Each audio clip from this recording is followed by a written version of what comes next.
গহনায় গ্রাম্যময় কাহিনীর ৩১৩তম পর্বে আপনারা দেখতে পারবেন আলিয়াকে উচিত শিক্ষা দিল গহনা। গহনা ঘরের মধ্যে আয়ুষ্মানের শার্ট এবং টি শার্টগুলোকে খুব সুন্দর করে দেখতে শুরু করে।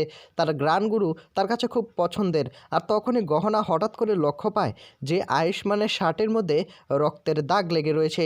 এটা দেখে রীতিমতো চমকে ওঠে গহনা। গহনা তখন বলে, কী ব্যাপার, কী ব্যাপার ডাক্তারবাবুর, এই শার্টের মধ্যে রক্ত লেগেছে কী করে? তখনই হঠাৎ করে আরও কিছু টি শার্ট বের করে নেয় গহনা, কিন্তু প্রত্যেকটার মধ্যেই একই জায়গার মধ্যে রক্তের ছাপ দেখতে পায়। আলিয়া আয়ুষ্মানকে নেশাগ্রস্ত করার জন্য তাকে ড্রিঙ্কস পান করা শুরু করে দেয়।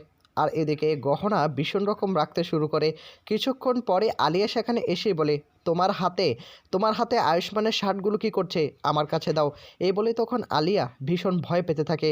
তখনই গহনা মনে মনে বলে, আলিয়া কি আমার কাছ থেকে কোনো কিছু লুকানোর চেষ্টা করছে? তখনই আলিয়ার হাত টেনে ধরে তাকে উচিত শিক্ষা দেয় এবং বলে, আমাদের ঘরে আসার সাহস কী করে হলো? তুমি ডাক্তারবাবুর শার্ট আমার থেকে নিয়ে গিয়েছো। এখন থেকে তুমি হলে এই বাড়ির চাকরানি। আমি যেভাবে বলবো তোমাকে সেভাবেই করতে হবে। গহনার এই কর্মকাণ্ড দেখে আলিয়া ভীষণই ভয় পেতে থাকে। আলিয়া তখন বলে, ছাড়ো, ছাড়ো আমাকে। তখনই আবার গহনা বলে, তুমি আমাদের কাছে হেরে গিয়েছো।